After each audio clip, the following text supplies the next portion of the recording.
don't I know you, sir? Don't believe so. I haven't been here in many years. Name's Silas Greaves. Silas Greaves? The bounty hunter? Used to be. Ah, what are you doing here in Abilene? Just passing through. Got a little business to take care of. Well, sir, it would be an honor if you would allow me to buy you a beer. Hell, son, it would be my honor to drink it. I'm Molly. Howdy. I'm Dwight. That's Jack and Steve. Ben's behind the bar. Oh, I bet you got some great stories. A couple. Any of them true? Jack, be nice. A few. What about your shootout with Henry Plummer's gang in Bannock, Montana? Is that where you started as a bounty hunter? That's what it says in this here dime novel. Don't believe everything you read in them dime novels, boy. First man I hunted was back when I was riding with Billy the Kid. You knew Billy the Kid? Damn right. That scrawny son of a bitch had no fear. Wouldn't back down for nobody. I heard he collected the 10 stars off any crooked lawmen who crossed him. It was a war, boy. The Lincoln County War. And Billy promised his regulators would take the life of every bastard who helped bushwhack John Tunstall.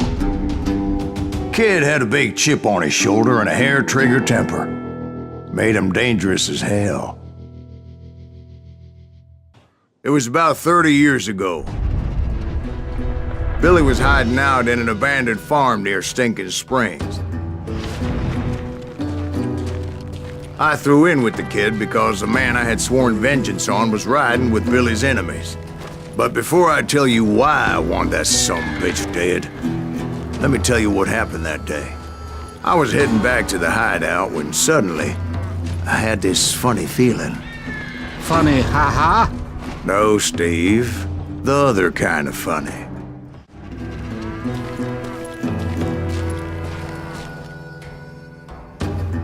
You heard Pat. You need to stay here to keep an eye on the road. That's not fair. We're missing all the fun. I knew those two morons would never let me through. I had no choice. Who's that? Is he with us?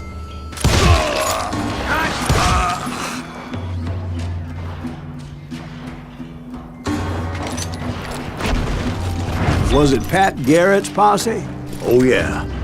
I heard the shots and I knew I had to move fast. Fire at will! Garrett and his army of deputies had surrounded the entire homestead. I decided to help Billy and the boys out a bit. So that's just what I did.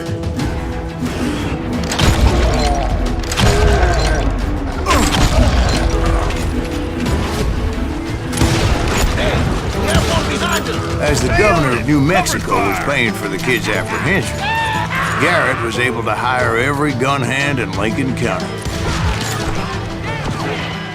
Supply of ammo. Right here!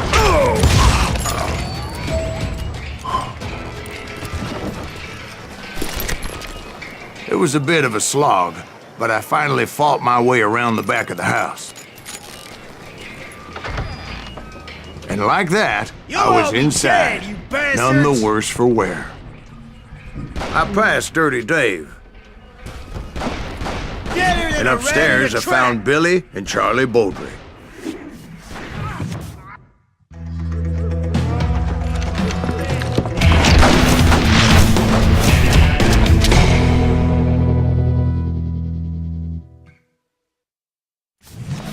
Billy looked at me and said, "About time, amigo! Grab a gun and get to the window!" Wait, so you were friends with Billy the Kid? Yeah, sort of. Anyway, we were surrounded by dozens of deputized shooters who wanted to do us harm.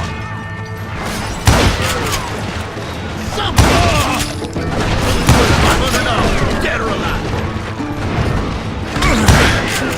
Keep this up all day! I'm telling you, Garrett's men were dropping like flies, but they just kept on coming. Where the hell Garrett get to? He's missing all the action!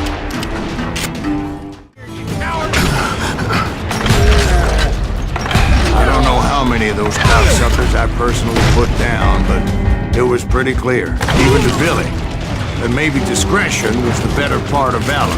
What's that mean? It means that it was time to cut and run. They got a Gatling, Billy shouted. Get the horses and bring them round back. I'll draw their attention. He directed that order at me, and I thought, what the hell do I have to do? Those poor sons of bitches are done for! Many would have fled in my place. But I had that false sense of invincibility that many young men have. Like Jack here. What are you saying, old man? Jack, he's just joshing with you now. Yeah, he better be. Mr. Greaves, please continue. Please, call me Silas, ma'am. Now, where was I? You were heading for the barn. Gonna cut you a new one!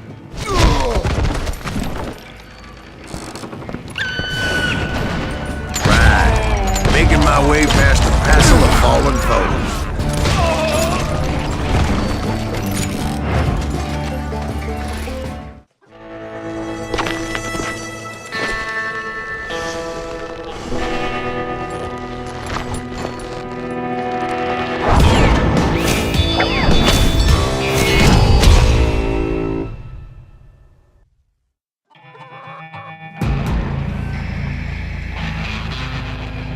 You challenged him to a showdown. You read that in a dime novel? It said he showed no fear as he took your measure with eyes like a rattlesnake.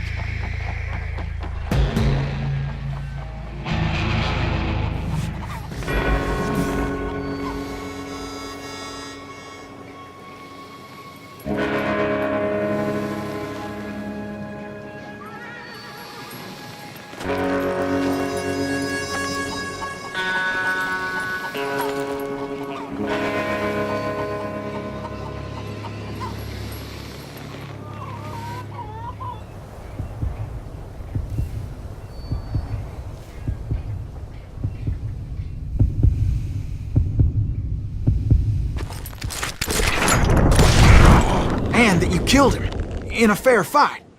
Is that what that Penny Dreadful said? No, boy. That ain't what I meant when I said I met Pat Garrett. So let me start again. I finally reached those damn stables.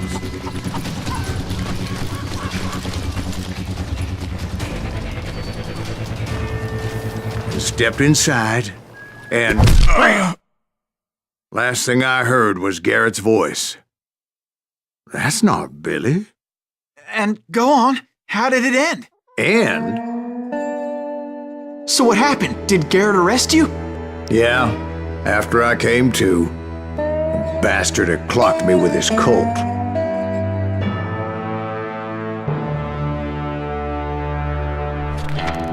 And the kid surrendered? When he realized there was no getting out of there alive. So they locked you up in Lincoln? Indeed they did. Sentenced me to hang right along with the kid. It's important to know that I was only riding with Billy so I could find the bastard I was after.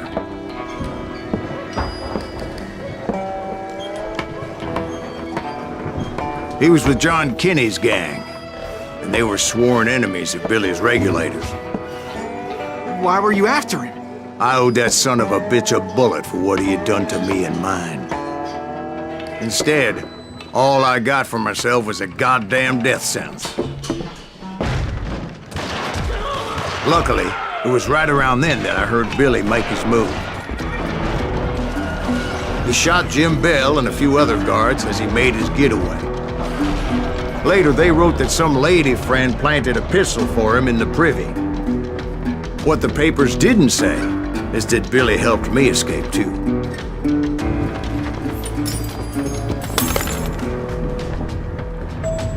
My first order of business was finding a firearm.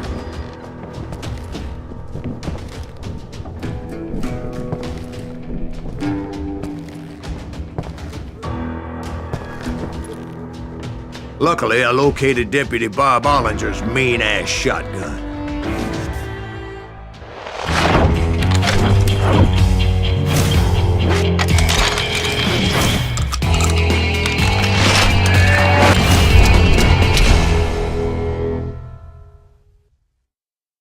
It could blow a man clear off his feet. You hardly had to aim the damn thing. the kid's escape raised a huge ruckus. So that bastard you were after, what did he do? He did me and my family a grievous harm. But I knew if I was ever gonna find him, I would need to get my ever-loving ass out of there. I tried to be stealthy and sneak my way past. I guess Billy saved your ass, taking out Bob Ollinger the way he did. Billy didn't kill Bob. Well, sure he did. Dispatched him right after he shot Deputy Bell. No, sir. Because Bob came right up behind me, angry as hell that Billy had lit out. "Hello, Bob," I said. "I think you better let me go." And he says, "I don't think so, boy. Not with my shotgun." So we stood there in the middle of the street, eyeball to eyeball.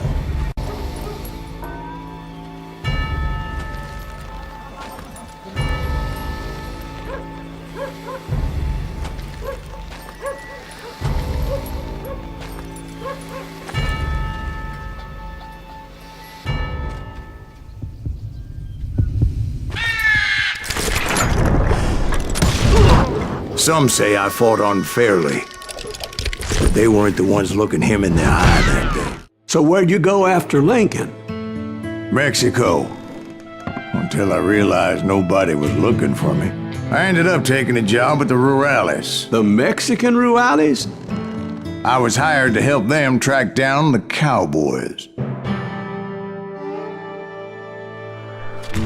The most vicious outlaw gang in Cochise County? Curly Bill Brocious? Johnny Ringo? Led by old man Clanton himself. They must have paid you a pretty penny to take them hombres on. Not really. But truth be told, I had my own reasons for going after those boys.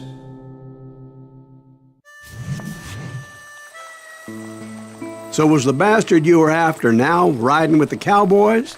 Roscoe Bob Bryant was his name. Oh. But no, this time it was a different bastard I was after. The aforementioned Mr. Ringo. And yes, he was working for old man Clanton. I came upon them robbing a stagecoach, which wasn't surprising, being they were such murderous thieves and bastards. The bandits wore red scarves, so I knew they worked for the old man. Over there! There! I did my best to help those poor passengers. Moments later, the attackers were dead, and I checked the stagecoach to see how many passengers were still breathing. None. It was then I wondered if the rocks weren't hiding more bandits. Was that all of them? Or did I just hit the rear guard? I quickly got my answer. They attacked from on high like Apaches often did. They would appear in great numbers from above and rain down lead on their hapless enemies' heads, making use of the high ground, whatever else they had. Yep, the Apaches always appeared out of nowhere, and there never seemed to be an end to them.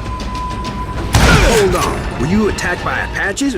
What happened to the cowboys? Did I say they were Apaches? I said Clanton's cowboys attacked me Apache style. I was in a pitched battle, but I was holding my own against an overwhelming enemy force.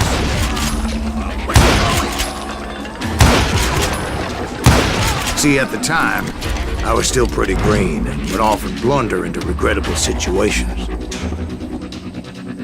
But I just kept shooting at anything I could see up in those damn rocks. I didn't see Ringo, but I knew he was with the cowboys. He and Roscoe Bob had done me a dreadful wrong, and I was determined to have my revenge. But to get to Ringo, I knew I'd have to fight my way past these other assholes first. Unfortunately, I was running out of ammo. Another perfect example of my relative inexperience as a hunter of men. I immediately knew that a tactical retreat was called for, as my vengeful fury was much less impressive without the bullets to back it up.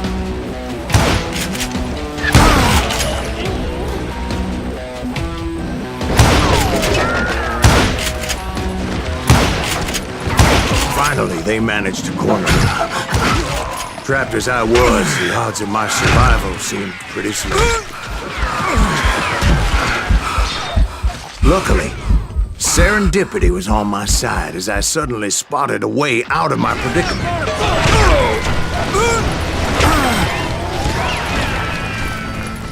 I was done running, and the old man's boys were not expecting that. No, sir. I came at them like a wildcat. My fury knew no bounds.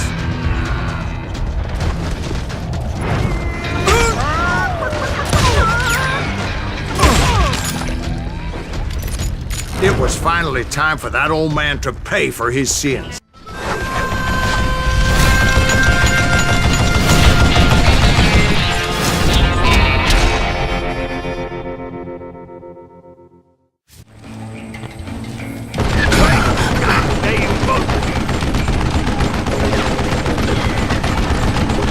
Damn good traps and damn to get.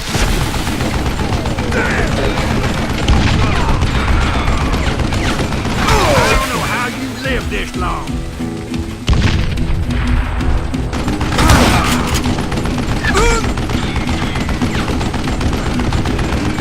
You one stupid zombie. Apparently, one of the cowboys made it out of there alive and told Ike and Billy Clanton that it wasn't a Mexican who took their father's life that day. They just assumed it was one of the Earps, and that little misunderstanding eventually led to that legendary gunfight at the OK Corral. A few weeks after that dust-up at the OK Corral, I was still after Johnny Ringo. I had tracked him and the cowboys to their hideout at a sawmill, and they were loaded for bear. So what exactly did Johnny Ringo do to piss you off? Well, him and that other bastard. Roscoe Bob Bryant? Yep. They both deserve to die, and I promise I'll tell you why. But first I need to tell you about the cowboys' new boss, Curly Bill Brocious. Curly Bill took charge of the cowboys upon the old man's demise, and after that gunfight at the OK Corral, the Clantons wanted revenge. So they murdered Morgan Earp and grievously wounded his older brother, Virgil.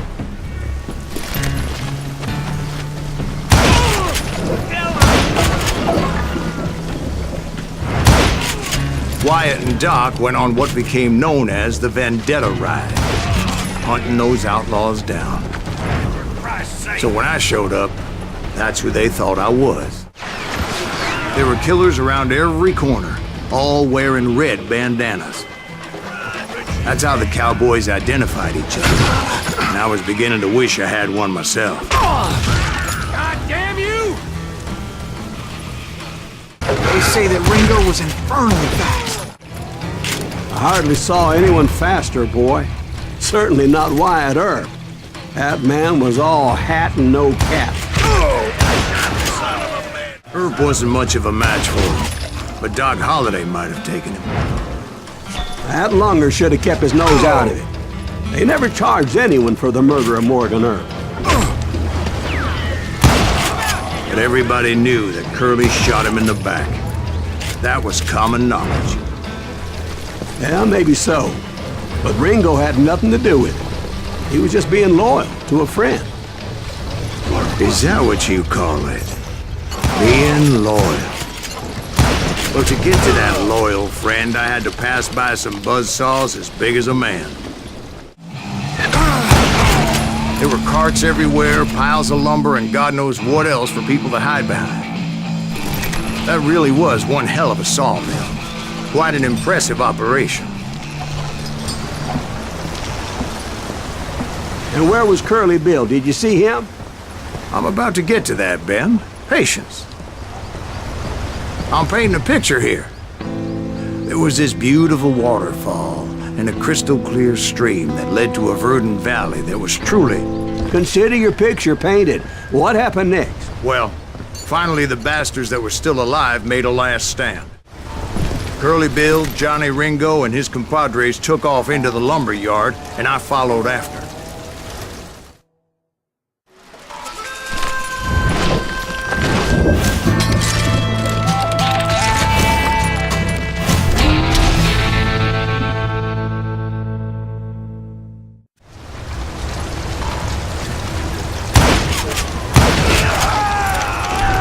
Lucius gave me no choice but to take his life. But Ringo was nowhere to be found. I knew you didn't kill Ringo, because he was found dead in a different location altogether. To this day, his killer is still unknown. Indeed. Took me a few months before I finally tracked his ass to West Turkey Creek Canyon.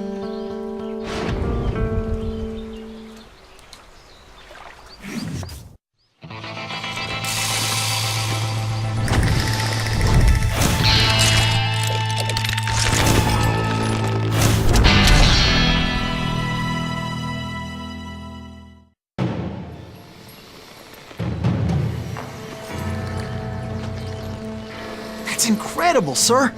I always thought that Doc Holliday was the one that killed him.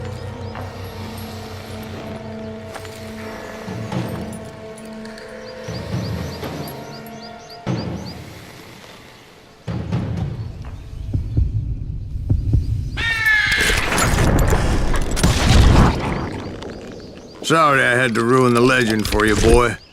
But the legend ain't always true. I was paid a healthy bounty for Ringo and Curly Bill, and realized there was real money to be made. That's why I went after Henry Plummer.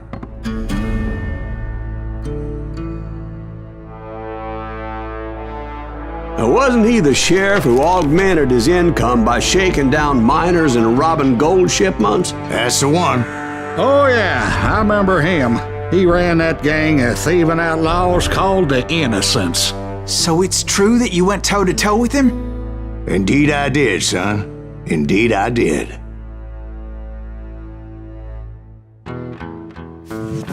I knew I needed resources if I was going to track down Roscoe Bob Bryant, and hunting Plummer looked like a good way to get rich quick. As the local vigilantes exposed him as the leader of the bandits, and put a generous price on his head. Plummer rallied his gang to plunder one last gold mine before making their escape, and that's where I thought I'd find him. As my late father pointed out to me more than once, God made men, and Samuel Colt made them equal.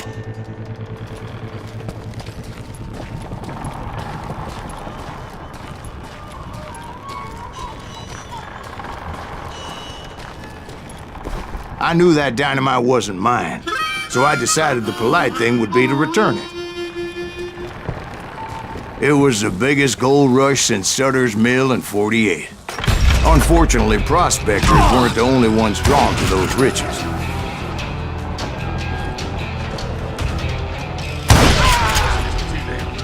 There were thieves and killers, robbing travelers and hijacking gold shipments. Like those that ran with Plummer. Some were just regular folks I knew from town, drawn by greed and easy pickings. Charlie Crow, the blacksmith. Come out, you yellow bastard! James, who worked in the stable. Sam and Jeremiah Barber, the butcher's son. Of course, the rest were veterans of the Civil War. Stone-cold killers trained on the bloody fields of Shiloh and Antietam. Dangerous, desperate individuals. Plummer had a lot of men on his payroll. A hell of a lot. That son of a bitch pretended to protect the public with one hand while stealing them blind with the other.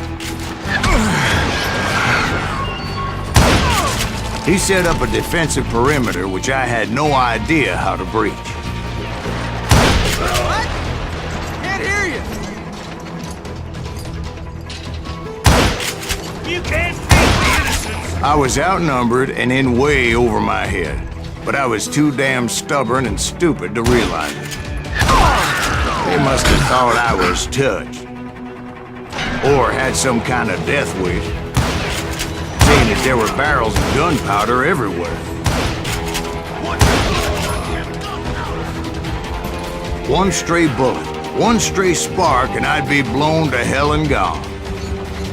Did I have any second thoughts about what I was doing? No. I finally made it past and headed on to meet my destiny. But first, I had something I needed to figure out. I had a few ideas on how to get into that mine, but once I made my decision, I knew there was no turning back. So my first thought was to enter the nearest mine portal. I saw an entrance. Made sense. It was the quickest way in, but that also made it more dangerous, as there would undoubtedly be enemy pickets posted along the way. Quick reflexes often make up for a lack of common sense. Luckily, I was never one to be easily bushwhacked. I would just need to be careful not to blow myself to kingdom come. With all that gunpowder and dynamite everywhere, a body has to know what he's shooting at.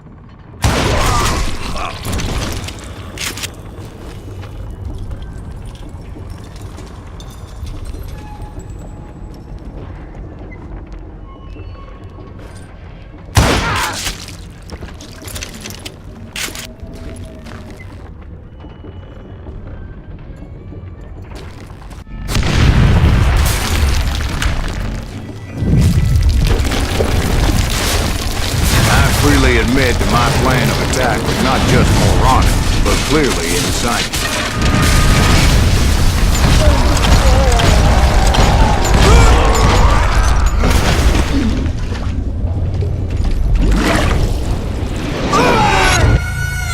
It's a good thing that I abandoned that ridiculous plan before I even tried it. Instead, I spotted a ladder, a way into the mine from the opposite side. It was a long way around, but that approach seemed more sensible at the time. Of course, being I had a problem with heights, that scaffolding scared the bejesus out of me. Climbing down that ladder required some caution, because even though I had a younger man's reflexes, no man can dodge a damn bullet while climbing down a rickety ladder. That Sheriff Plummer seemed quite the despicable character. When the vigilantes discovered what the sheriff was up to, people were outraged. That 10,000 they put on his head would go a long way to helping me find old Bob. And I had made it my mission to settle that score come hell or high water. Plummer was a mad dog killer, and the people of Nevada City deserved better. Nevada City? Well, I thought Plummer met his maker in Bannock, Montana. Well, he was the sheriff of both places at one time or another, but that's neither here nor there.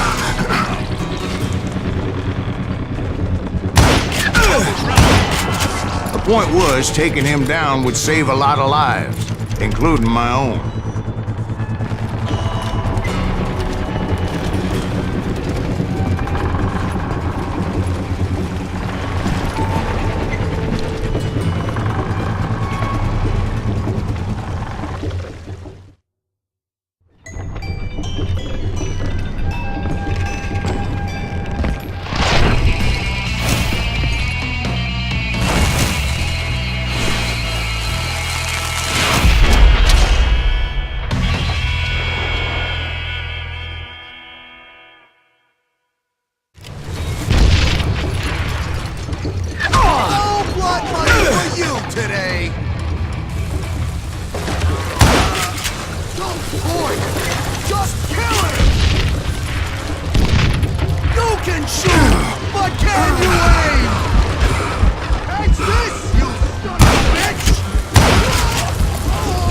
So that's how Henry Plummer died.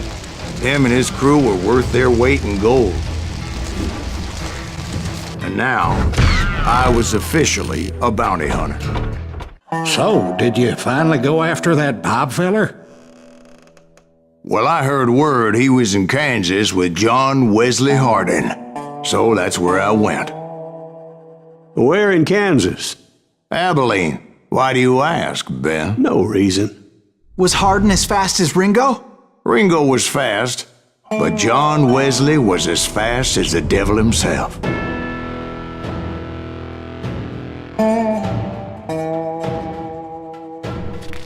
Hell, he killed his first man at 15. From that day forward, he had a price on his head and wouldn't back down for nobody, not even Wild Bill Hickok himself. I dodged death many a time, and that night in Abilene was no different. Why is that son of a bitch still I was there with the intention of finding that bastard Bob and collecting the bounty on John Wesley. I thought the Texas Rangers got hardened. Yeah, that's what they want you to believe. It was cold'n a witch's tit and a brass bra that night as I fought my way past his loyal compadres to the very same saloon we're sitting in today. Look around and imagine this place painted in blood. Hardin was waiting for me, and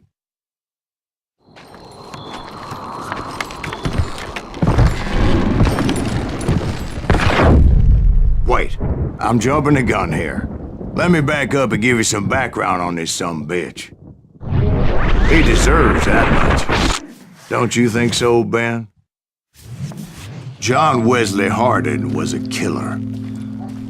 By the end, he confessed to taking the lives of 42 men. Fathers and husbands, brothers and sons, men with families who cared about them. He was a bona fide folk hero by then, and had amassed a gang of armed miscreants and other assorted thugs. He and his men set up camp outside of town, and I was hoping Bob was among them. Shit, it's cold out here. I'm freezing my giblets off. Damn it! Shoot that son of a bitch! They didn't ask why I was there. They knew, as most of them were wanted as well.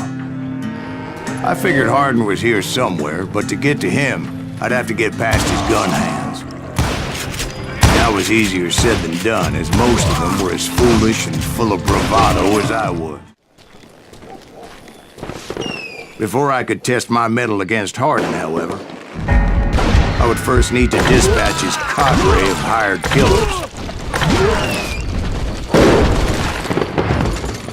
Most of these degenerates were beyond redemption, but John Wesley might have been a different story.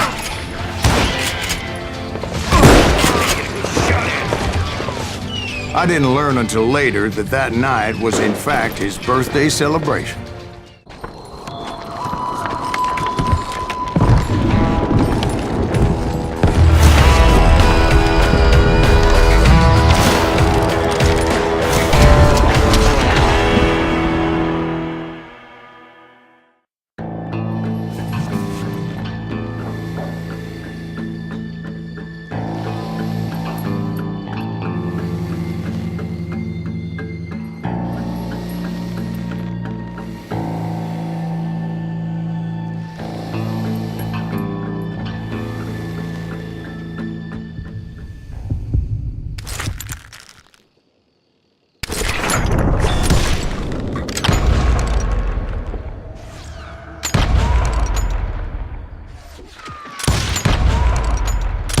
That man was faster than greased lightning. But being inebriated as he was, he didn't count his shots. And now, he was at my mercy. So he didn't die? No, I sent him to prison. Years later, after he was free, some restless avenger took his life. Shot him in the back at a saloon just like this one. Anybody up for another beer? Ben?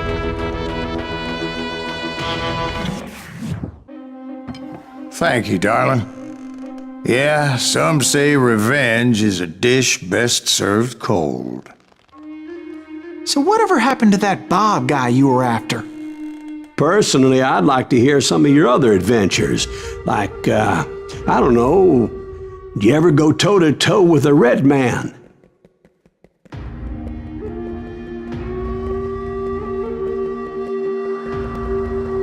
Yes, I did, Ben. I remember once I was after this renegade Apache, Grey Wolf.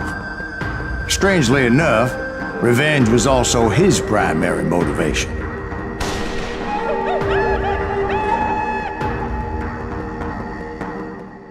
Bounty was put on Grey Wolf's head, and that's how I came to hunt him in the mountains. Mountains so high they tickled the nether regions of heaven.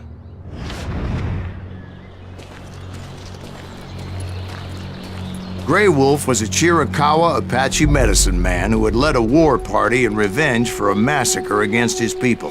The U.S. Army had attacked his tribe during his daughter's sacred sunrise ceremony, and the slaughter was unspeakable. I understood his anger, as there's nothing more traumatic than seeing those you love die in a cruel and painful death. Right from the beginning, I couldn't shake the feeling that Grey Wolf was watching my every move.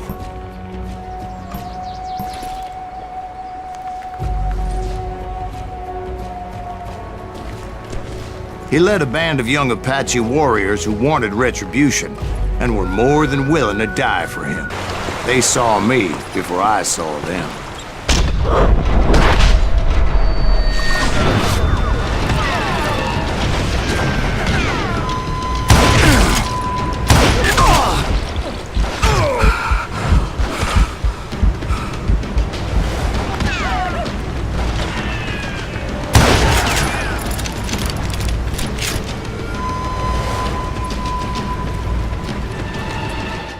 It was rugged country, the winter home of the Chiricahuas, and that's why they had retreated there. I admit to having some regrets about going after them the way I did.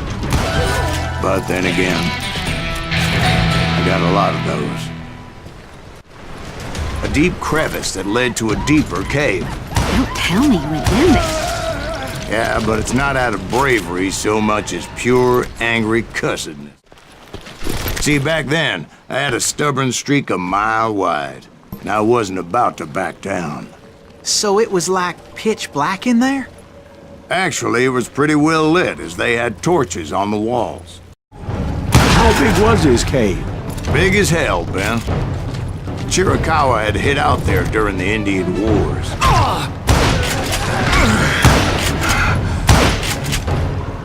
They thought it was haunted with the ghosts of those murdered by the horse soldiers. The cave was haunted with dead Indian ghosts?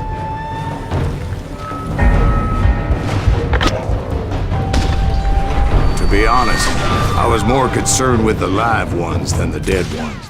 At the same time? Yeah, they were sisters. Polygyny is traditional among the Mescalero. So what happened? Oh, I had to get out of there. Those girls never shut up. Both of them nagging at me all the time. Drove me half crazy. Haven't seen them since. No, I mean, what happened with Grey Wolf? Oh, well, I pursued him into the Cave of Death.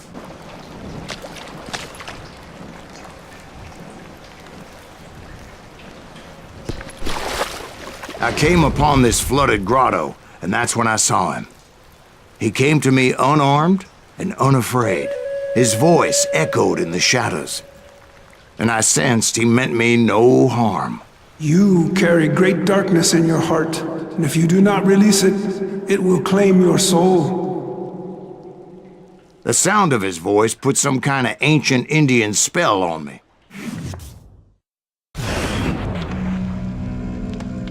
As his story unfolded in my mind, You will come to this place again and kill many more men, and the darkness will grow until it consumes everything that you are.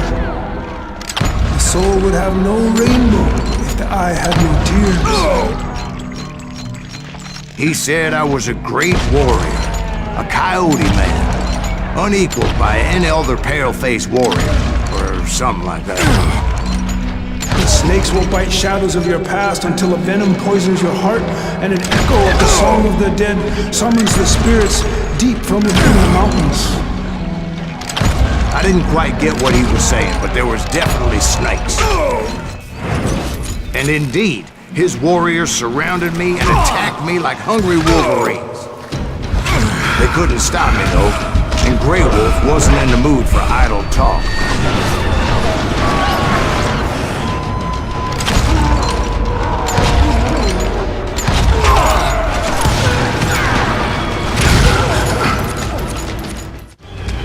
Finally, I found myself back outside, perched on the edge of a precipice, overlooking a thundering white-water river. To get where I was going required several leaps of faith, but no way in hell I was turning back.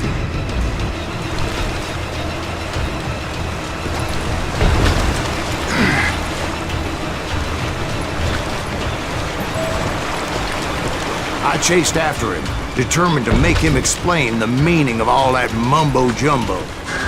Mumbo-jumbo is right. Are you making this all up as you go? A few details may be fuzzy, brother, but I am relating exactly what happened to me. There were dozens of Apache warriors aiming at me from on high. Dozens? Well, maybe not dozens, but there was a lot of them. At least 3 or 4. Well, more than that, little lady. I had a steep climb up creek ahead of me and scrambled up those rocks like a mountain goat. I was determined to locate Grey Wolf and find out exactly what the hell he was trying to tell me.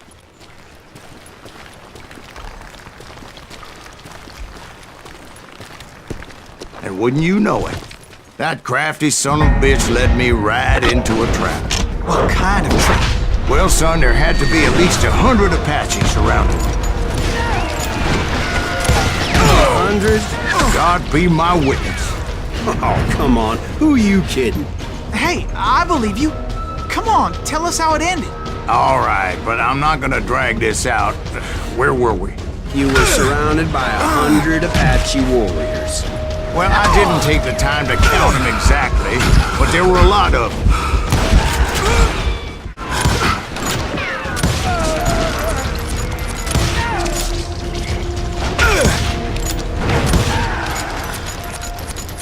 And in the end, a path appeared before me that I had not seen before. I followed it as I desperately needed to find out what Grey Wolf was trying to tell me. But it was like that son of a bitch disappeared into thin air.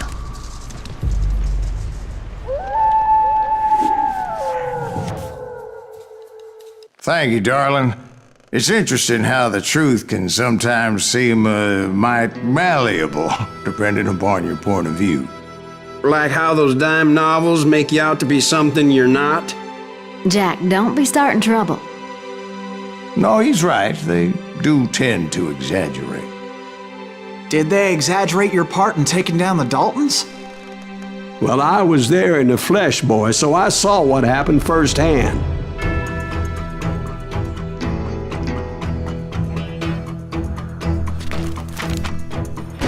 Those Daltons were lawmen once, before they all went bad, robbing banks and trains clear across the territory. Until Coffeeville, of course. I was one of the citizens who took up arms that day. Fighting on the side of the right? I did my best, sir. We all did. It was early morning. One of my friends was a local gunsmith, and he handed out firearms to anybody who'd take one. You see, the Daltons got it in their heads to rob 2 banks at the same time. 2 banks on the same damn street. Story was Bob Dalton's girl was always riding him about how he had no ambition. Oh, you're nobody next to Jesse James, she'd say. Finally, the bastard took his brothers to Coffeeville just to shut her up. Right. It's always the woman's fault. Well, the locals recognized the Daltons right off. Before they could get away, half the town took up arms to defend their property. Their first mistake was pulling a job in their own damn hometown. You got us a hero. Put some holes in him!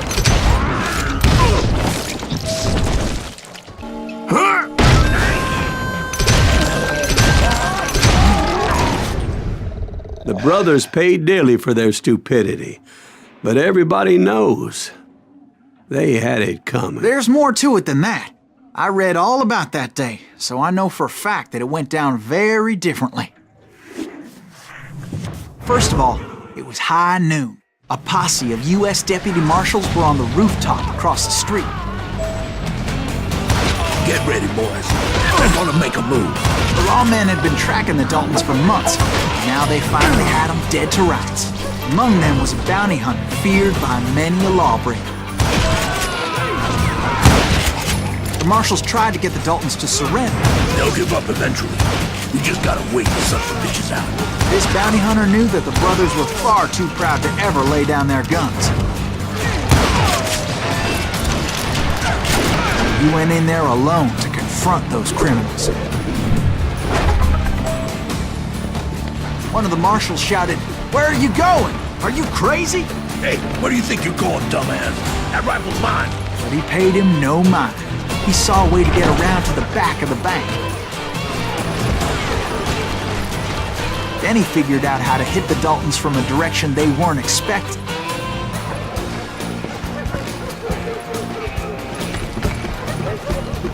From above. Fortunately, a water tower was right there. A moment later, he was climbing up a steep ladder, laughing at danger as he did. It was brave men like him who risked their lives to tame this wild country.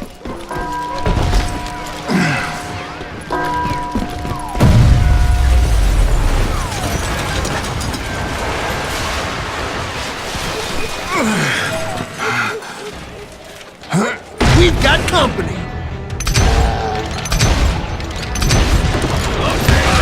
Heroic men like him, who did what other men couldn't or wouldn't to make this country free.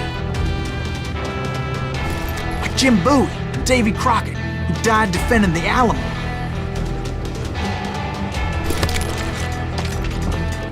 Is that Silas Greaves? Son of a bitch! Brother, I'm gonna make you pay for that.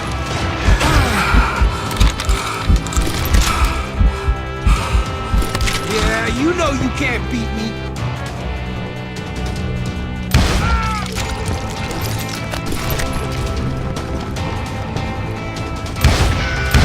That asshole just killed Red?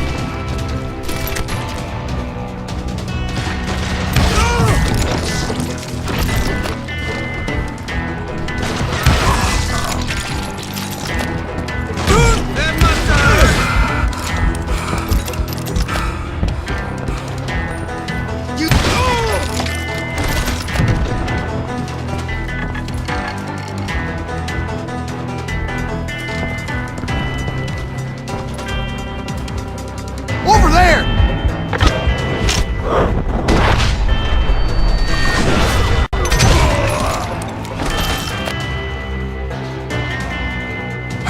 That's Silas Greaves! What the hell?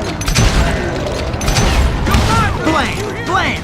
He came away victorious, taking down those thieving Daltons.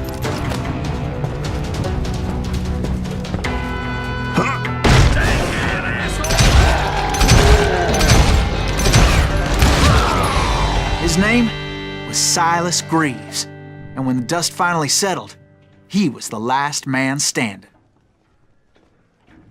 Sorry, kid, but that just wasn't the way it happened.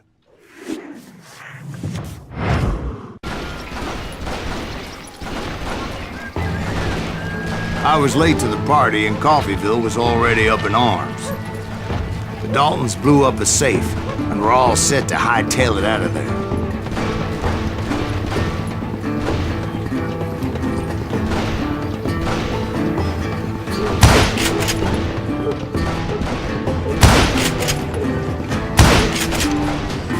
Those pathetic deputies surrounding the bank were dropping like flies.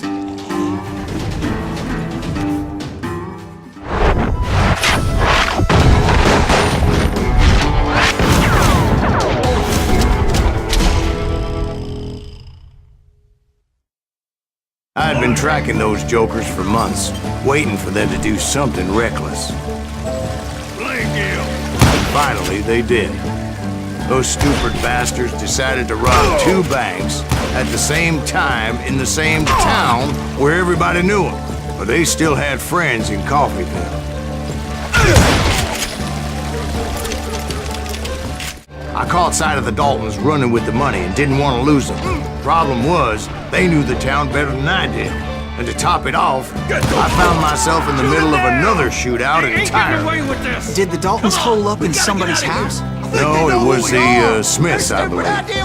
They were cousins of the Daltons, and they were shooting at the Browns, who were shooting at the Daltons, which wasn't any surprise, because those two families have been feuding forever. And since the Joneses are related to the Browns, they shot at the Smiths, pissing off the Heimhoffers, whose daughter recently married a Smith. Well, bullets were flying every which way as all the old feuds in Kansas caught fire all at once. There was a hell of a lot of pissed off people in Coffeyville that day. But that's just the way life is sometimes. Shit happens. The Dalton boys knew I would never give up. It was Emmett, the youngest, and he decided to stand his ground and face me down.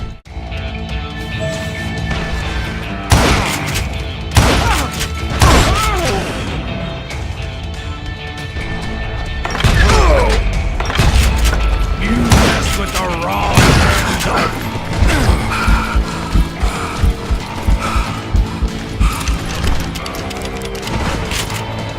It's hog killing time.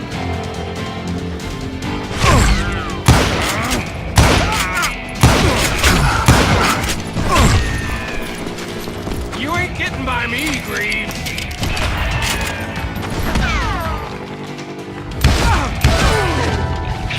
But Emmett Dalton survived the robbery in Coffeyville. He's the only Dalton who did. They say he was shot 23 times. Well, Dwight, who do you think put all those damn holes in him? We'll get those suckers. It took me a couple of days to track the Daltons down. They can't get away with this. And in that time, a whole posse of local vigilantes offered to lend a hand. We'll track him to the ends of the earth. They seemed as determined as me to find those outlaws. But as we headed into those swamps, it was like I had my own private army. There was no way those boys were getting away this time. Bury them in the swamp. Plant them where they stand. Except for some bitches ahead of me wanting to do me harm. So I had to face them alone. I wondered why my compatriots didn't come running when they heard the shots. The boys had established quite a reputation by that time, so they attracted all manner of riffraff to their cause. But luckily, a barn materialized as if right before my eyes. I scrambled up top to get a better view.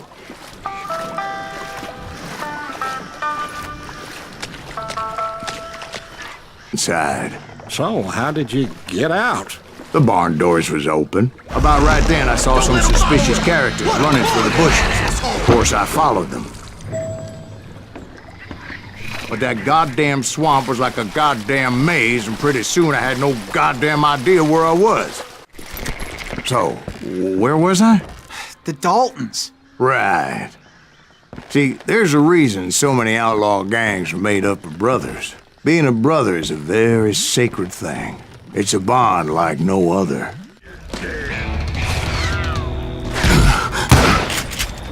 I knew those Dalton boys were out there somewhere, standing together against anyone who would threaten them. And that's when I saw it. A goddamn steamboat. A steamboat in a swamp? Yeah, Steve, but this wasn't much more than a wreck, really. But how'd a damn steamboat end up in the swamps? Yes, it floated off during the flood of '89. Now, was it a stern wheeler or a side wheeler? What? Does that really make a difference, Steve? It was a steamboat with a goddamn army on board. It was then that a fusillade of bullets came raining down from on high, and those vigilantes who accompanied me weren't anywhere to be found. But among those men that were shooting at me, I thought I saw some familiar faces.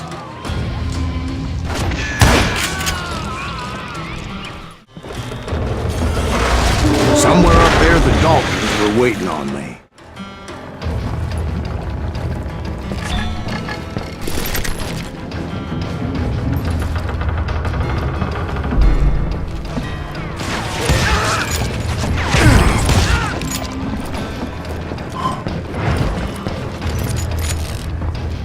Sounds like you don't give up too easy. That's the kind of man I am, Ben. I set out to do something. I do it. Surrender just ain't in my nature. Plus, I'm stubborn as hell.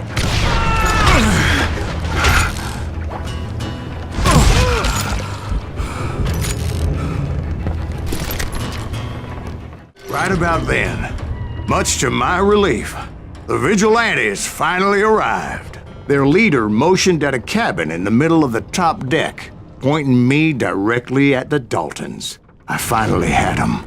after months of dogged pursuit. But it turned out that they had me. Take him out! I'm sending you to hell!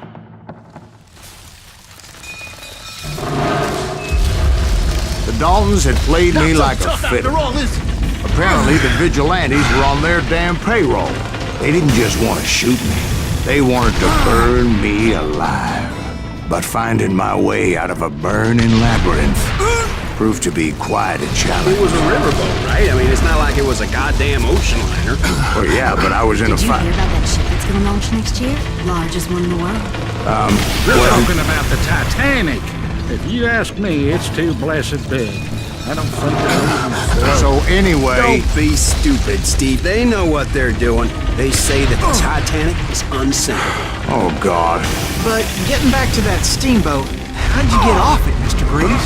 I took in a lot of smoke that day, so I admit my recollection might be a bit hazy. But somehow I managed to finally disembark.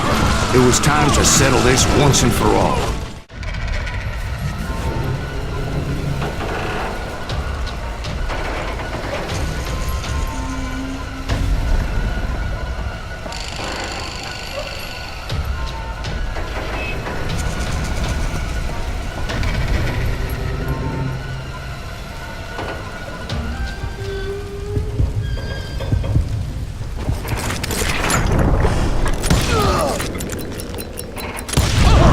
They got it wrong.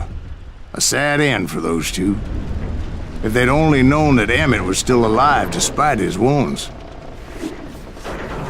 Paroled 14 years later, he moved to California and sold real estate and lived off the legend of that fateful day.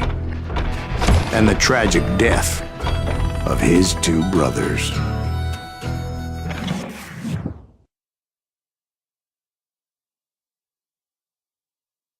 My own brothers died tragically as well, truth be told.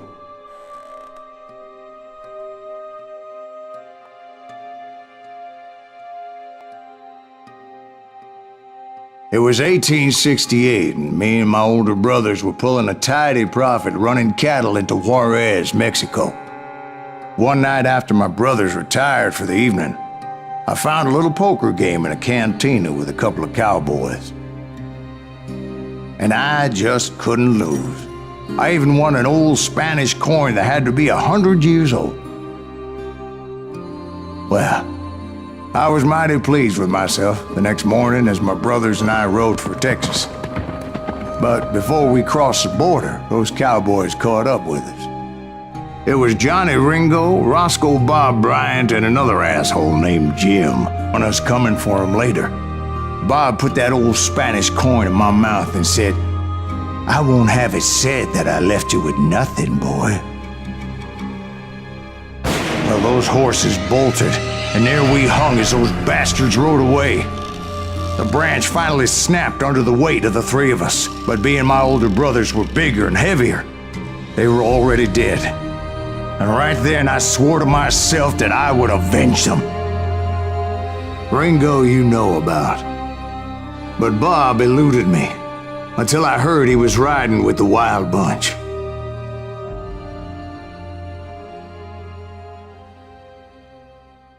I'd been on their trail for months, ever since they left their hideout in the Bighorn Mountains. Led by Butch Cassidy, they were a loose association of outlaws who robbed banks and trains from Colorado to Montana. Among them was the Sundance Kid, and that murderous hombre I was tracking, Roscoe Bob Bryant. Were you a part of that giant Pinkerton posse after the Wild Bunch? No, boy. A circus like that would have slowed me down. Besides, I wanted Bryant all to myself. I'd heard about a large shipment of gold being transported to Wilcox, Wyoming on the Overland Flyer. I figured the Wild Bunch would likely hit such a treasure, and by God, I figured right. They blew the bridge with the intention of forcing the train to stop. Well, I assumed the Wild Bunch was likely in the still intact part of the train high above, so I had no choice but to make my way up through the passenger cars dangling down. I was determined to make that sumbitch Bob pay for what he did to my brothers.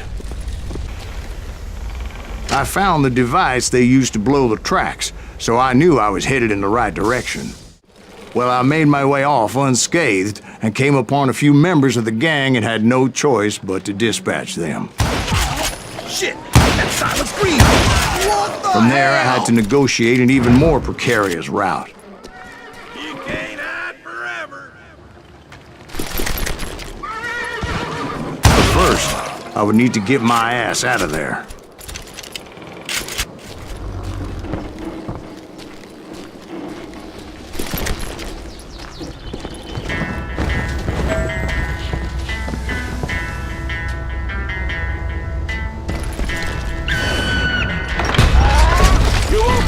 I jumped from the frying pan into the fire as the train was clearly fixing to fall.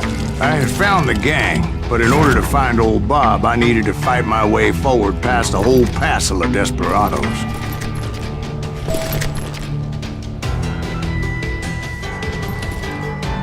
Outside, inside, any way I could, I made my way towards my prey.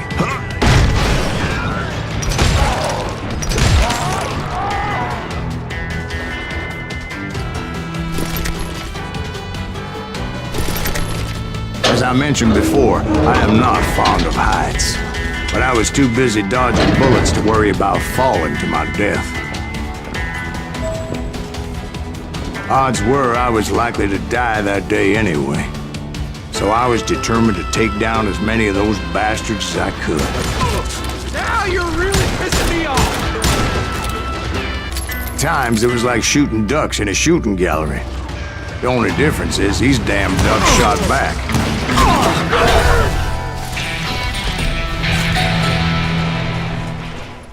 I kept hoping the law would show up and give me a hand. You mean like that giant Pinkerton posse that I read about? Did they come riding in, guns a-blazing to help?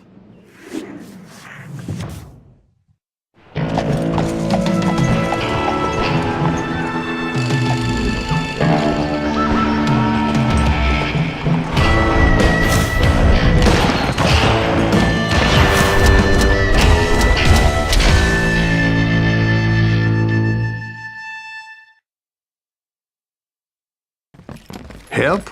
From the Pinkertons? No, son. I had to fight the Wild Bunch all by my lonesome, as usual. Who the hell is that?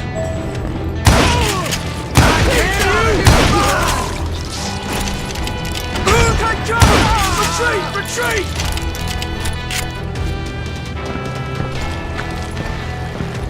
He's killing everybody! You ain't seen the likes of... He'll kill us all! You'll die for this! Run!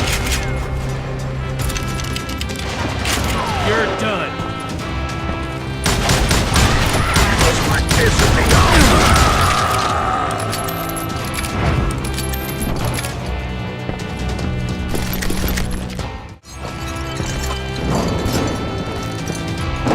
Only a few stragglers were left. I had to cut them down pronto if I was going to stay on old Bob's trail.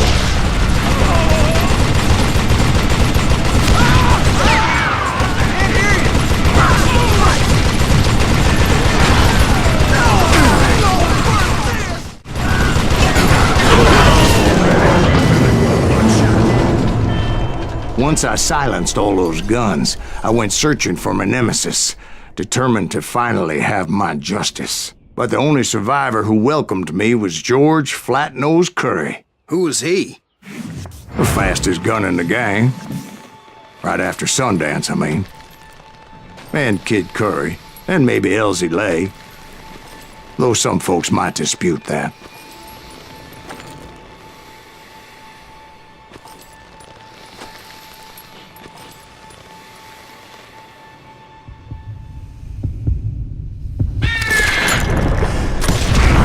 On that very same day, Butch Cassidy and the Sundance Kid decided to leave the Wild Bunch behind and decamped for South America. I tried to find Bob Bryant, but it was as if he'd disappeared. Sometime later, I heard the Wild Bunch was back together. Kid Curry escaped from jail, and now he was running the whole shebang. So I took to their trail, as I was still in pursuit of my brother's killer and hoped that he was back with him. Anyways, I tracked those boys to a camp right outside Parachute, Colorado. Who's shooting at us? Being outnumbered, I didn't bother with a warning shot. I just started taking those bastards down.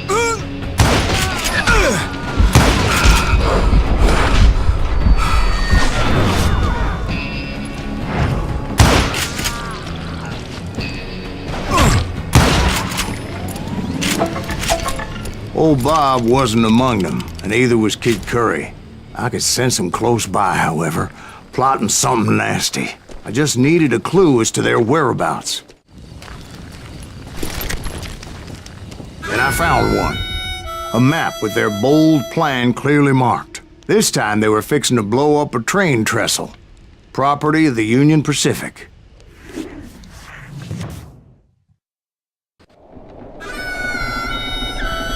The plan clearly indicated how they were fixing to undermine several of the weakest wooden supports.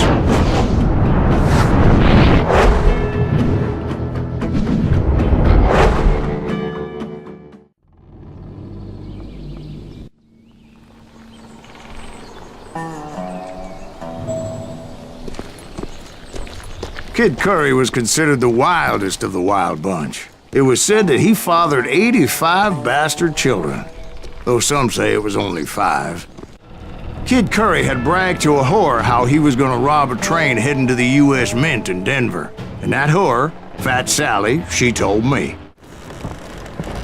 The bridge was rigged with dynamite, so I decided I'd best be careful confronting those bastards.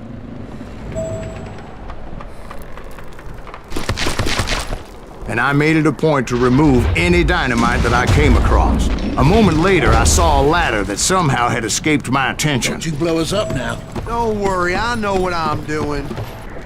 Damn it! What the hell? But the Wild Bunch did not take kindly to my presence and attempted to blow my head off. It appeared the kid had found a number of new recruits to bolster their ranks. Guess there's always desperate men willing to trade their lives for stolen treasure. What happened next? Well, having removed the first bundle of dynamite, I decided I might as well remove the other one. Once that was done, I figured I'd find my way from there.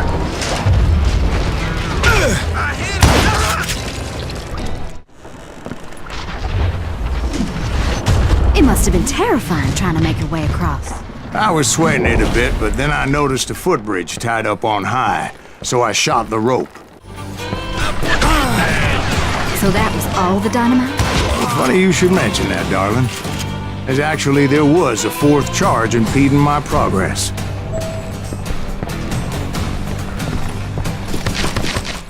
Luckily, I found a cave, and as I made my way back to the bridge, I saw something that concerned me. It was a long burning fuse, and it was moving fast as hell. I had to catch it.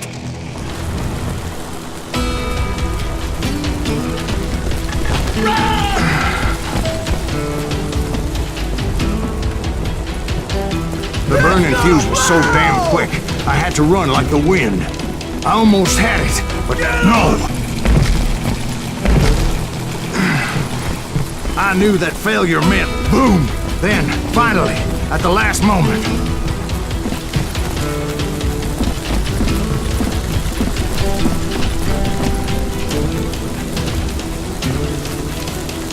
Whew.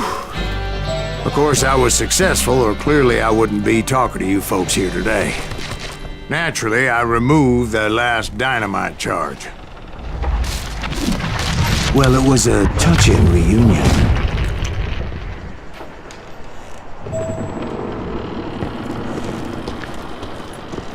But by this time, I was thoroughly exhausted and dragging my ass as I was not a young man anymore. Kill that SOB! Make him bleed! Send him to perdition! Finally, I found those boys. Or more precisely, they found me. What the hell is that guy? He's crazy! Kid Curry ass me! None of you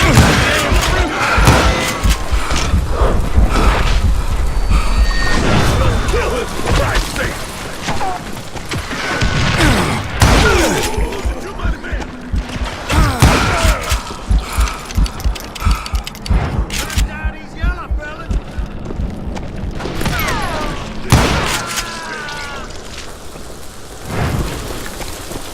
Just when I thought things couldn't get worse, Kid Curry opened up on me with a goddamn Gatling gun. It was hidden in this tunnel and pretty well shielded.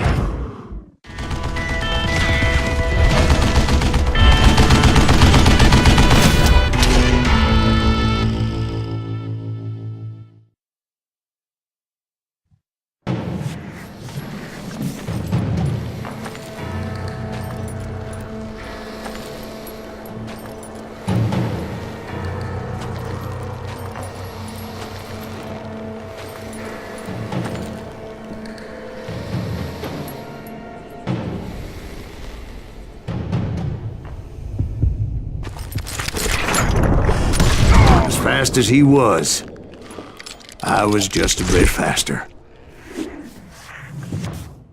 And as he lay wounded, I demanded to know the whereabouts of Roscoe Bob Bryant. He shouted at me, "Is that what this is about? Bob went with Butch's Sundance to South America. You ain't never finding him."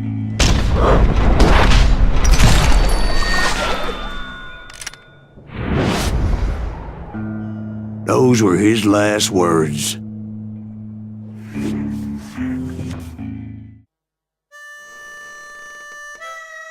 So, Bob Bryant got away? I knew I'd never find him in South America. What about the other killer?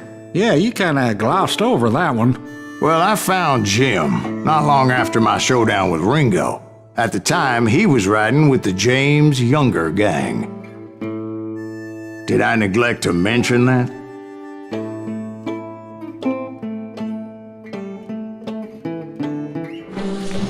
Jesse James? The greatest outlaw who ever lived? Jesse and his kin rode with Quantrill when he raided Lawrence, Kansas, and killed near 200 people, boy. Nothing great about that. And from there, him and his brother went on to rob banks and trains from Kansas to Missouri. Which is why there was such a rich bounty on their heads.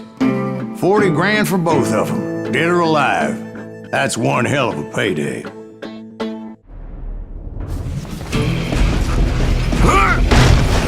I confronted them as they were robbing a train. Bullets were flying at me from every which way. But I knew I'd have to fight my way forward if I was gonna find this Jim.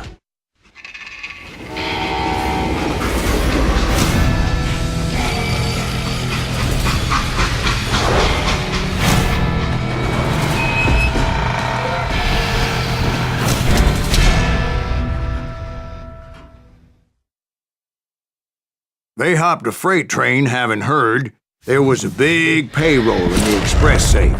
So, I hopped the same train.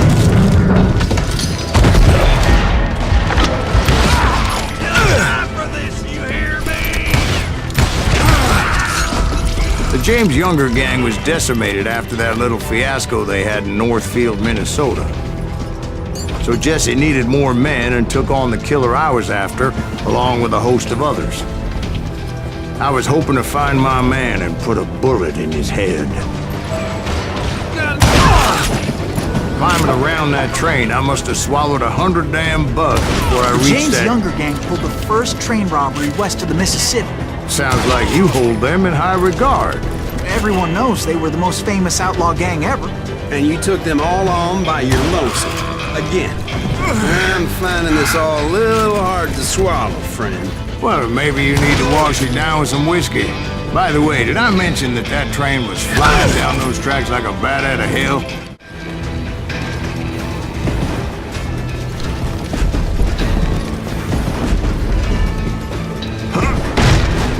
Anyway, excuse me, Ben. Where would I find the gentleman's facilities? Suddenly I have an urgent need to drain my one-eyed snake. Well, I've had more than a few drinks, and I've been sitting here for quite a spell. Right through there. Let me show you.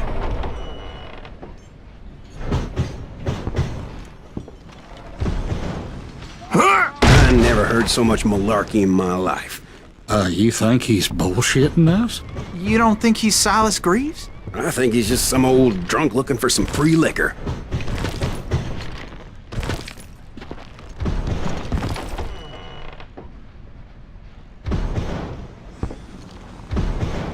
I don't know, Jack. I think I believe him. You don't think he met Jesse James? Oh, you gotta be kidding me.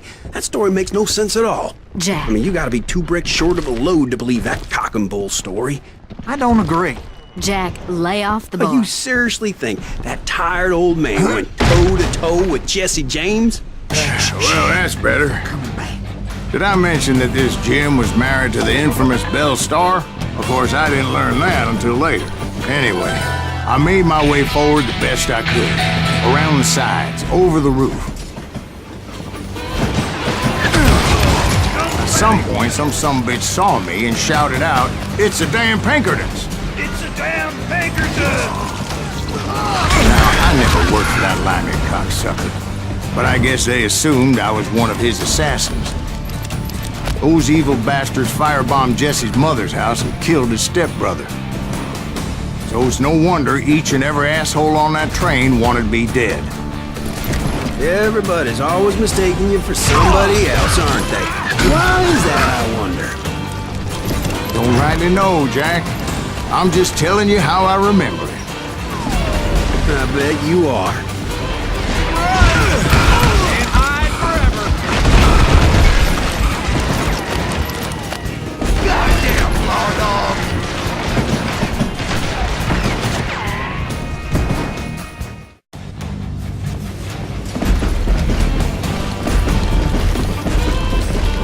Right about then, I was attacked by some asshole on a Gatling gun. Yeah, seems like you run into a lot of them. Asshole? Gatling guns. Yes, I did. Now, I don't remember how I took it out. It was either a bullet or dynamite. Where would you find dynamite? Does it really matter, Jack? You're messing with the flow of the story here.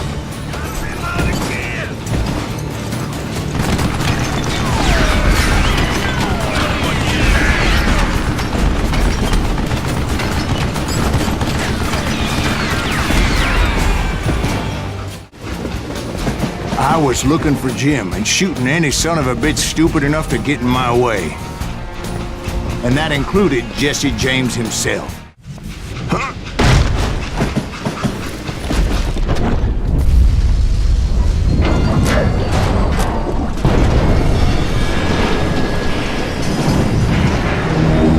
I could see Jesse waiting for me, fixing to kill me so he could get away with all that money.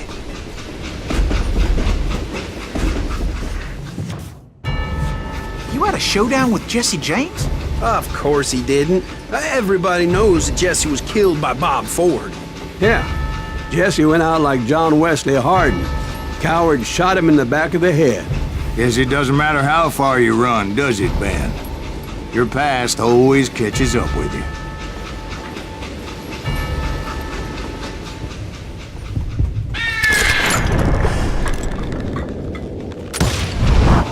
Yeah, I didn't kill Jesse James.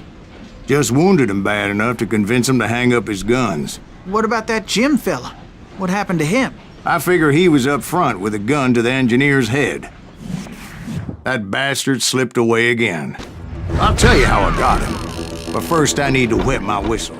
After my showdown with Jesse, I continued to track his brother, Frank, and that sumbitch Jim.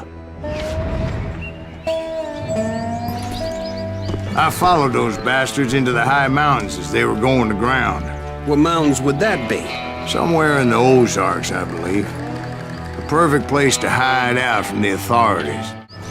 In fact, before I could find them, some Indians who fled the res and were hiding out from the military found me first. They probably thought I was a cavalry scout and didn't want me telling the military where they were. Indians? Yeah, they could have been Cheyenne, but there was all sorts of renegades roaming the landscape back then.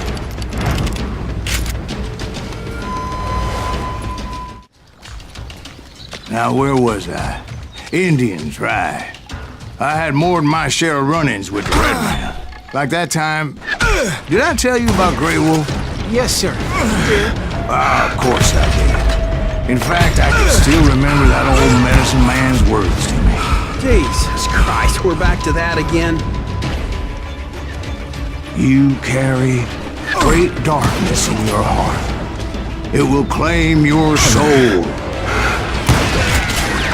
You will come to this place again and kill many more men. Won't you spare me over till another year? What is this that I can't see? With ice cold hands taking hold of me. Well, I am death, none can excel. I'll open the door to heaven or hell. Oh, death, someone would pray. Could you wait to call me another day? Oh, death, won't you spare me over till another year? So are you gonna answer the question? What question is that? Jim Reed. Did you ever find it? Reed was indeed that son-bitch's surname. That's right, Ben. A despicable character. I remember him laughing like a hyena that cold morning they lynched me and my brothers. He was intent on avoiding my vengeance, but nothing was gonna stop me. Nothing.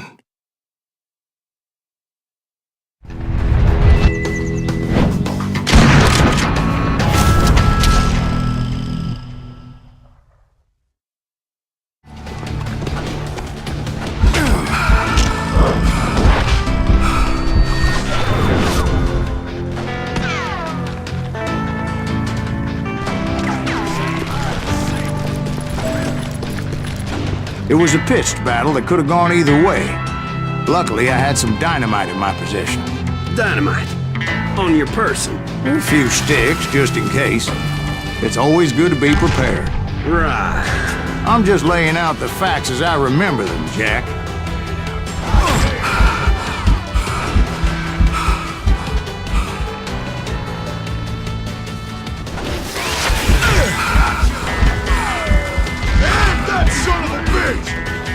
Come here! Come on! Take him out! He's just one man! Gonna cut you off!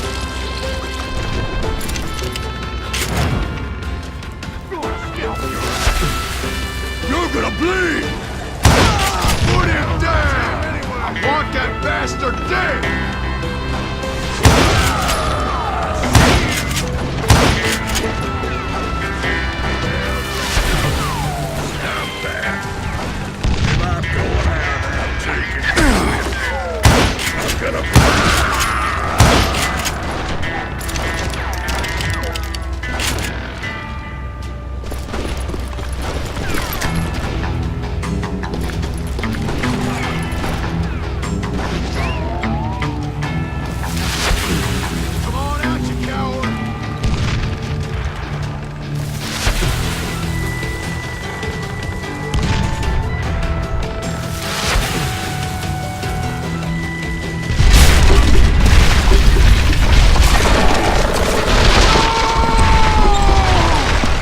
Shack? Well, it went tumbling right off that cliff. With Frank James still in it? Yes, sir. But Frank James is still alive, living in Missouri, showing folks around the family farm for 25 cents a tour. I didn't say he died in the fall, now did I?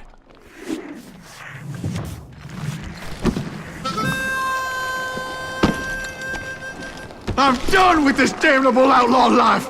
Kill me, don't kill me, do what you will! At this point, I just don't give a shit! I explained to Frank that I had nothing against him personally and that I was looking for someone else. You want Reed? Have at him! I never did like that bastard! I am done here! We parted in peace as Frank pointed out the path to my prey before making his way back down the hill.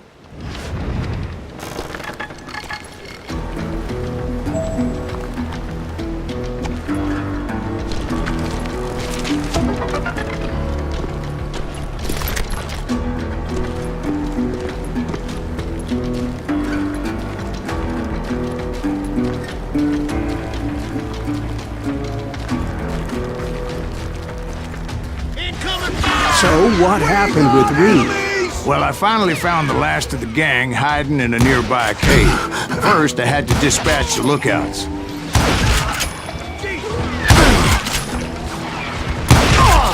But I was determined not to let that murderer escape my revenge again.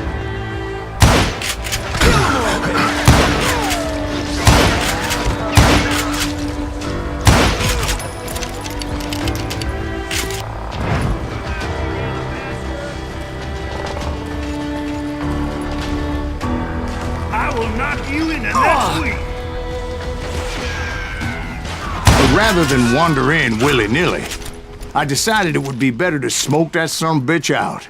"Hey, Reed!" I shouted. "No wonder you're so ornery. Can't be easy being married to Belle Starr. While you're off providing for the family, she's spreading her legs for every Tom, Dick, and Cole Younger. Not an attractive woman exactly, but very friendly. At least she was to me." Son of a bitch!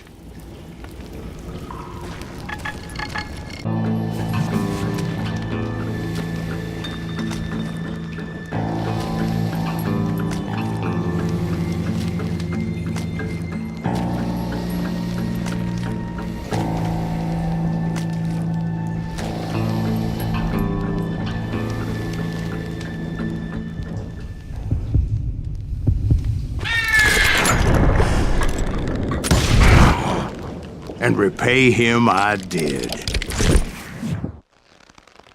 Well, I don't know about you boys, but I'm pretty beat. Well, it's too damn bad you never found that Bob character. Seems a shame he never had to pay. Well, funny thing about that, I did have one more chance at him.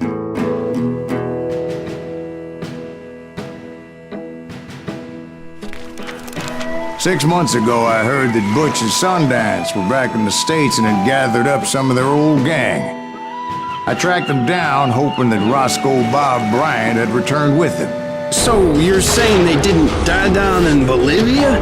That's what I'm saying.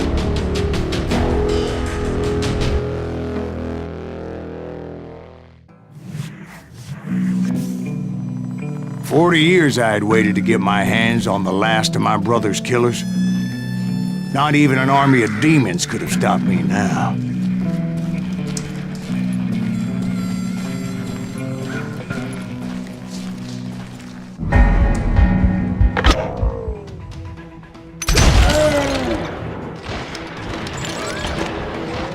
Both Johnny Ringo and Jim Reed fell fairly quickly. But the last one, Roscoe Bob Bryant, that son of a bitch had managed to escape my vengeance time and time again. I couldn't even be certain I'd recognize him after all those years. By now, he had to be close to 70. For all you know, he could have been dead. That thought had indeed crossed my mind, as did others.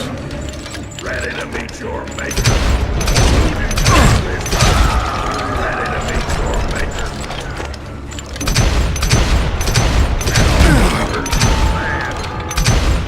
If I'm dead, so are you.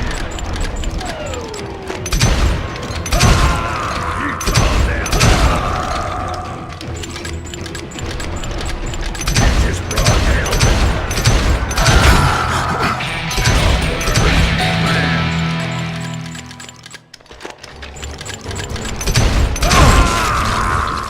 For instance, did my thirst for vengeance turn me into something worse than the man I was after?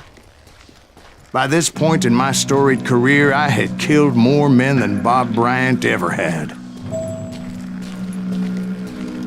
I was furious as hell at that bastard for making me who I am. A man with no family, no friends, no purpose except shooting Bob Bryant dead.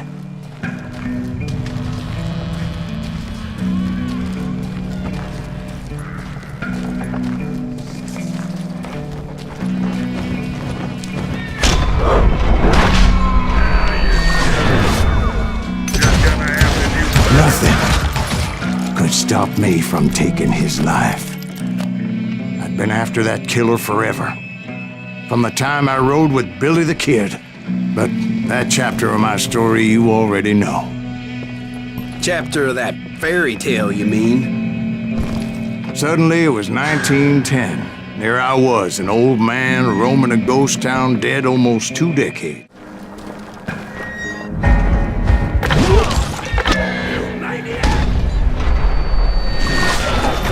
Even though the ghosts of my dead brothers were begging me to end what I started so long ago. Mr. Graves, are you all right? Would you like some water? The Wild Bunch knew I was there. They were after a treasure they had hidden before they fled, buried in the grave of a dead amigo. Some folks think the town is haunted, so they figured there wouldn't be many people poking around. I intended to fill that grave with Bob Bryant's corpse. But like I said, the bandits knew I was on to them. They lured me in and hit me with everything they had.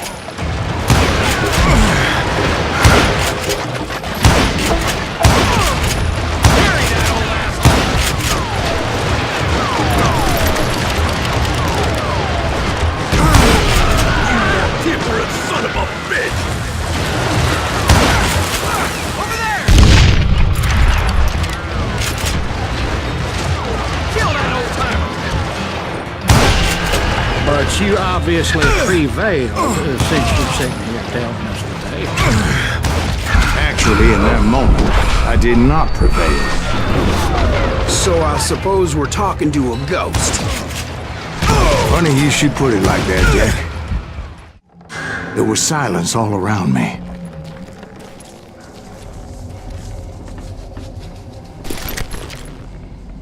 I could swear to God I saw Billy then. Billy who? Billy the Kid. William Bonney. He was shooting at me from a rooftop.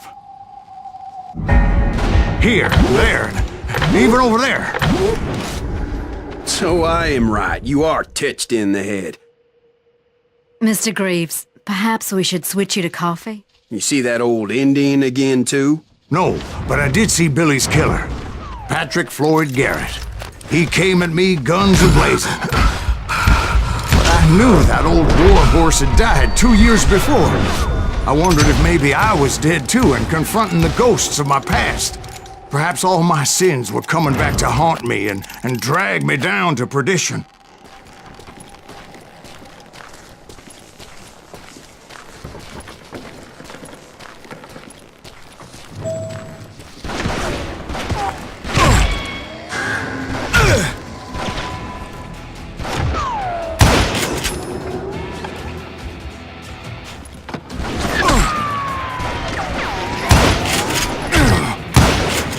I saw Henry Plummer throw dynamite at me.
Ghost Army was stopping me.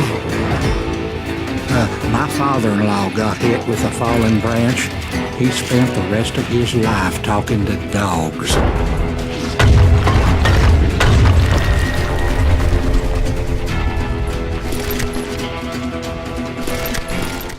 Newman Hayes Clanton, William Brocious, John Peters Ringo, they all wanted me dead.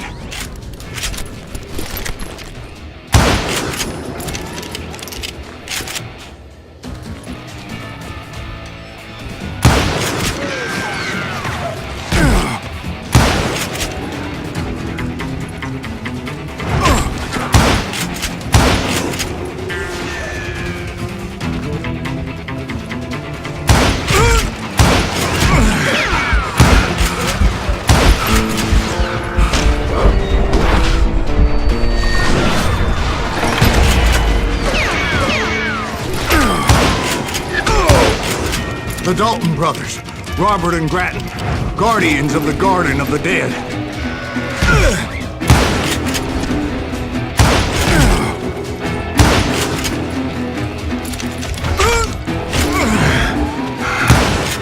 George Curry and Harvey Logan, alias Kid Curry, both thirsty for vengeance from the great beyond.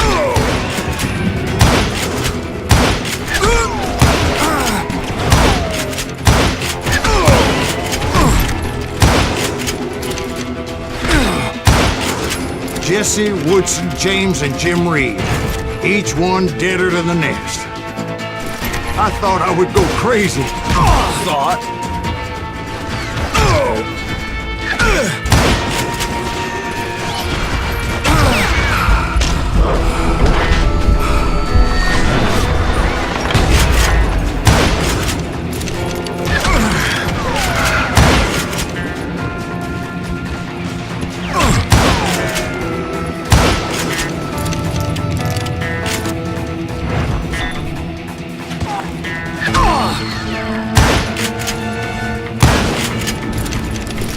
Finally, I saw Harry Alonzo Longabaugh. The Sundance Kid?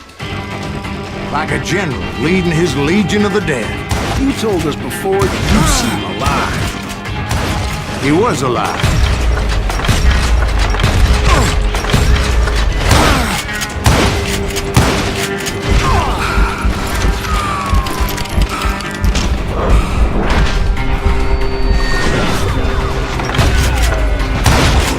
Then I heard a voice call to me from afar. It was Robert Leroy Parker, a.k.a. Butch Cassidy, coming at me from out of the fog. Thanks for taking care of that bastard.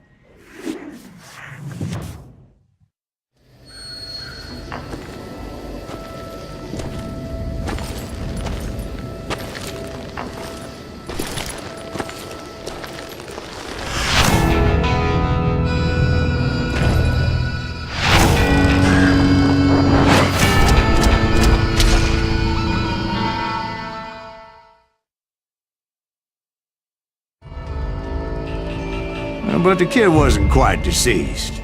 Not yet. Takes more than one little bullet to kill the likes of me, partner.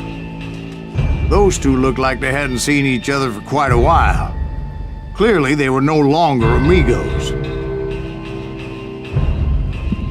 Shit. I was hoping I wouldn't have to kill you. You won't have to, Butch. I'm killing you first. I asked them about Bob Bryant, but they were too busy with their own heated conversation. Let me get this shit straight. You want my money and the love of my life? You frittered it all away, Butch. Edda's mine. And so is that damn money. I didn't want to shoot anybody until I had an answer to my question, but those boys didn't give me much of a choice.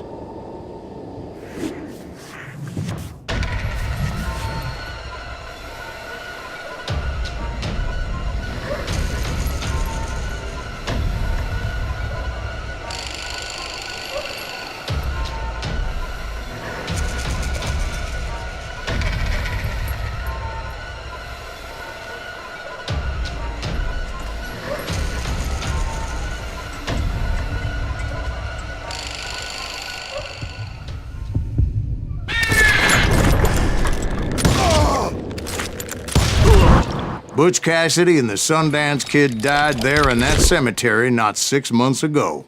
Butch Cassidy and the Sundance Kid were killed by the Bolivian army. Everybody knows that. That's the legend, but it ain't the truth. So, you never found Bob? There is no Bob. This old sumbitch ain't even Silas Greaves. Sir, is that true? Have you been pulling our legs this whole time? Well, not the whole time. Oh man, I think you've worn out your welcome here. Maybe you're right, Jack. Maybe it's time to pay. You see, Ben, or should I say Bob, your past always catches up with you. I was a different man back then, crazy. Drinking, I've changed my ways, I swear to you. If I could turn back the clock, But you can't, Bob.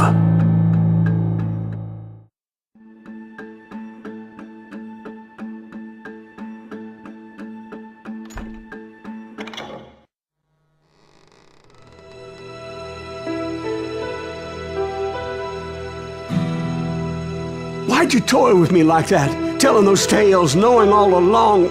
Why not just lay your cards on the table? Here. I won't have it said that I left you with nothing.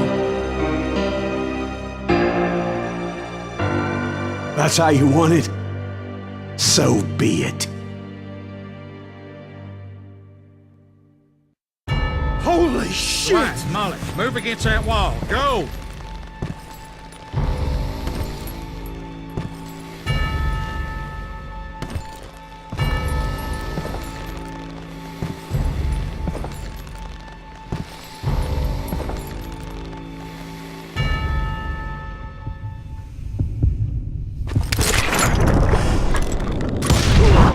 Oh my God! Oh, Jesus!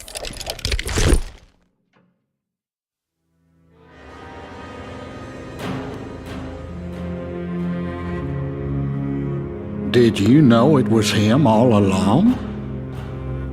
Cassidy told me Bob was in Abilene before he died. But I wasn't sure Ben was my man until he revealed how much he knew about Ringo and Reed.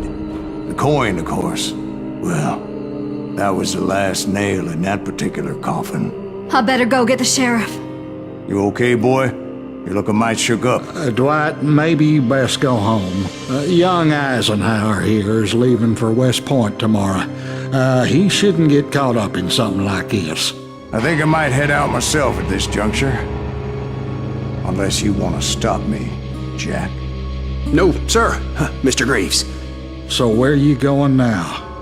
Now that you had your revenge? Doesn't really matter, does it? As I've sold my soul for it, and will never again walk with those I have lost.